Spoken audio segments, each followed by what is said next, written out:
الكريم الحنين الرؤوف الرحيم اما بعد فاعوذ بالله من الشيطان الرجيم بسم الله الرحمن الرحيم يا أيها الذين آمنوا إذا قمتم إلى الصلاة فاغسلوا وجوهكم وأيديكم إلى المرافق وامسحوا برؤوسكم وأرجلكم إلى الكعبين۔ آج کے جمعہ میں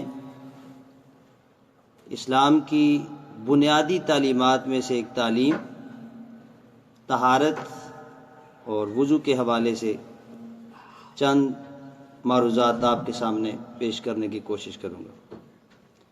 قرآن مجید فرقان حمید میں اللہ رب العزت نے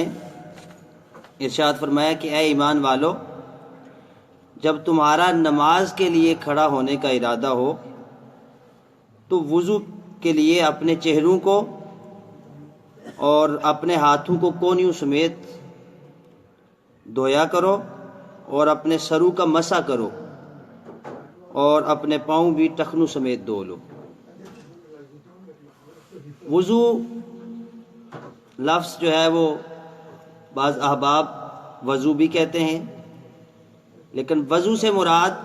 پانی ہے جس سے وضو کیا جاتا ہے، اور اصل جو لفظ ہے وہ وضو ہے، یعنی جو فعل ہے جس سے طہارت حاصل کی جاتی ہے اس کو وضو کہتے ہیں۔ پھر اس کی بنیادی جو فرائض قرآن مجید فرقان حمید کی اس آیت مقدسہ کے اندر ہی اللہ رب العزت نے بیان کر دیے، وہ بنیادی طور پر 4 فرائض ہیں۔ سب سے پہلے چہرے کا دھونا، ایک کان کی لو سے دوسرے کان کی لو تک اور پیشانی سے تھوڑی کے نیچے حصے تک، یہ فرض ہے دھونا۔ اسی طرح دونوں ہاتھ کونیوں سمیت دھونا، اور چوتھائی سر کا مسح کرنا، اور دونوں پاؤں ٹخنوں سمیت دھونا۔ یہ 4 فرض ہیں کہ جن کو ادا کیے بغیر کسی بھی انسان کا وضو صحیح نہیں ہوتا، اور چاہے وہ کوئی بھی عبادت کر لے،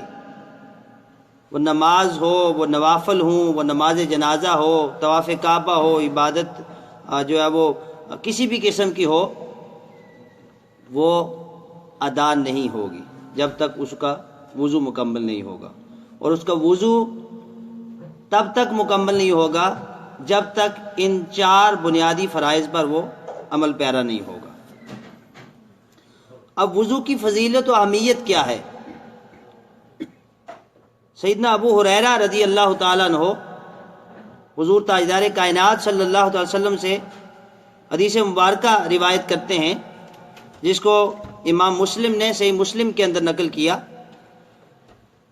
کہ حضور تاجدار کائنات صلی اللہ علیہ وسلم نے ارشاد فرمایا، جب کوئی مومن وضو کرتا ہے تو جس وقت چہرہ دھوتا ہے تو جیسے ہی چہرہ دھوتا ہے اور اس کے چہرے پر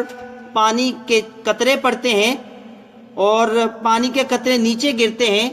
یا آخری قطرہ نیچے گرتا ہے، تو اللہ رب العزت اس کے وہ گناہ جڑ دیتا ہے جو اس نے اپنی آنکھوں سے کیے ہوتے ہیں۔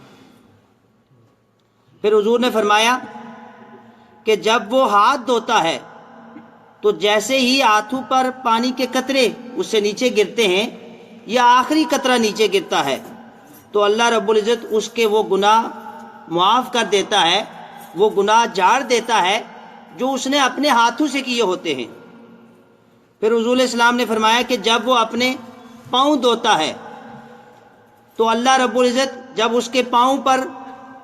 پانی کے قطرے گرتے ہیں یا آخری قطرہ گرتا ہے تو اللہ اس کے ان سارے گناہوں کو معاف کر دیتا ہے جو اس نے اپنے پاؤں سے کیے ہوتے ہیں، یہاں تک کہ اس کے سارے گناہ جڑ جاتے ہیں۔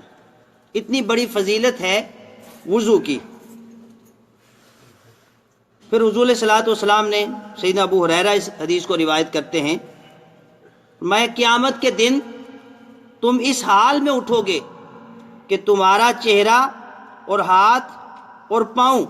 وضو کرنے کی وجہ سے سفید ہوں گے اور چمک رہے ہوں گے، اور میں تمہیں اعضائے وضو کی چمک سے، اس نور کی وجہ سے تمہیں پہچانوں گا۔ لہذا جو شخص تم میں سے طاقت رکھتا ہو وہ اپنے ہاتھوں، پاؤں اور چہرے کی سفیدی اور چمک کو زیادہ کرے۔ پھر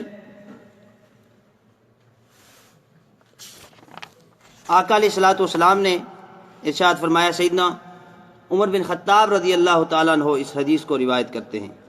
من تودع فاحسن الوضوء ثم قال اشهد ان لا الہ الا اللہ وحدہ لا شریک لہ واشهد ان محمدا عبدہ ورسولہ اللہم اجعلنی من التوابین واجعلنی من المتطہرین فتحت لہ ثمانیۃ ابواب الجنہ یدخل من ایہا شاء، کہ جب کوئی انسان صحیح طریقے سے وضو کرتا ہے اور یہ دعائیہ کلمات پڑھتا ہے تو جب وہ فارغ ہوتا ہے اس کے لیے جنت کے 8 دروازے کھول دیے جاتے ہیں، اب وہ جس سے چاہے جنت میں داخل ہو جائے۔ اب پہلے جو ہم نے دیکھا وہ وضو کے 4 فرائض تھے، اب سنت طریقہ کیا ہے؟ ہم نے جیسے حضور علیہ الصلوۃ والسلام نے فرائض کے علاوہ اور بھی بہت سی چیزیں اس میں شامل ہیں، تو حضور علیہ الصلوۃ والسلام نے وضو کیسے کیا؟ سیدنا امام حسین رضی اللہ تعالی عنہ آپ روایت کرتے ہیں کہ میرے والد گرامی حضرت علی بن ابی طالب کرم اللہ وجہہ الکریم، آپ نے مجھ سے وضو کے لیے پانی مانگا، میں پانی لے کے حاضر ہوا تو آپ نے ہاتھ دھونے کے بعد 3 مرتبہ ان ہاتھوں کو دھویا پہلے، اور اس کے بعد 3 مرتبہ آپ نے کلی فرمائی، پھر 3 مرتبہ ناک میں پانی ڈالا، اس کو صاف کیا، بعد ازاں آپ نے منہ کو 3 مرتبہ دھویا، 3 بار منہ کو دھویا، پھر آپ نے دائیں ہاتھ کی کونی تک، یعنی دائیں ہاتھ کی کونی تک ہاتھ کو 3 مرتبہ دھویا چہرے کو دھونے کے بعد، اور پھر اسی طرح بائیں ہاتھ کو کونی تک جو ہے وہ 3 مرتبہ دھویا، پھر آپ نے سر کا مسح کیا، اس کے بعد بائیں پاؤں کو ٹخنوں سمیت 3 مرتبہ دھویا، دائیں پاؤں کو، اس کے بعد پھر بائیں پاؤں کو 3 مرتبہ دھویا۔ یہ ترتیب تھی۔ جب آپ وضو ختم کر چکے تو آپ نے سیدنا امام حسین سے فرمایا کہ یہ جو وضو کا بچا ہوا پانی ہے یہ میرے پاس لے آؤ۔ آپ جب لے کے گئے تو آپ حیرت کا جو ہے وہ ایک مظاہرہ کر رہے تھے، تو آپ نے فرمایا کہ آپ حیران کیوں ہیں؟ آپ نے کھڑے ہو کے وہ پانی پیا اور فرمایا کہ میں نے آپ کے نانا کو اسی طرح کرتے ہوئے دیکھا ہے، یعنی وضو کے بعد اس برتن میں جو پانی بچ جاتا حضور علیہ الصلوۃ والسلام کھڑے ہو کر اس پانی کو نوش فرماتے۔ یہ وضو کا مسنون طریقہ ہے۔ اب اس طرح اس کی کچھ دعائیں بھی ہیں، جب آپ نے ہاتھ دھونے ہیں تب کون سی دعا پڑھنی ہے، اسی طرح جب چہرہ دھو رہے ہیں پھر دعا ہے، ایک لمبی چوڑی جو ہے وہ اس کی ڈیٹیل ہے۔ اس کے بعد وہ کون سے امور ہیں کہ جن کے لیے وضو کرنا ضروری ہے؟ نماز پڑھنے کے لیے وضو کرنا ضروری ہے، نماز جنازہ پڑھنے کے لیے بھی وضو کرنا ضروری ہے، سجدہ تلاوت کے لیے بھی وضو ضروری ہے، قرآن مجید کو چھونے کے لیے جب بھی آپ قرآن مجید کو اٹھائیں تو اس کے لیے آپ کا باوضو ہونا ضروری ہے، اسی طرح کعبۃ اللہ کا طواف کرتے وقت وضو کرنا ضروری ہے۔ قرآن مجید کی جو نئی صورتحال ہمارے سامنے آ رہی ہے، فقہاء نے اس پہ بالخصوص الازہر کے جو ہے وہ فقہاء نے اس پہ فتویٰ دیا، کچھ لوگوں کا اختلاف بھی ہے اس پہ، کہ قرآن مجید جو ہمارے موبائلز، فون میں یا جو لیپ ٹاپ، کمپیوٹرز میں موجود ہوتے ہیں، کیا ان کو ہم چھو سکتے ہیں بغیر وضو کے؟ ان کو پڑھ سکتے ہیں؟ تو پڑھ تو آپ زبانی کسی بھی صورت میں بھی پڑھ سکتے ہیں وضو بغیر وضو کے، لیکن چھونے کی ممانعت تھی جو ایک جو ہے وہ ایک ریٹن فارم میں ہمارے پاس موجود ہوتا ہے قرآن پاک۔ لیکن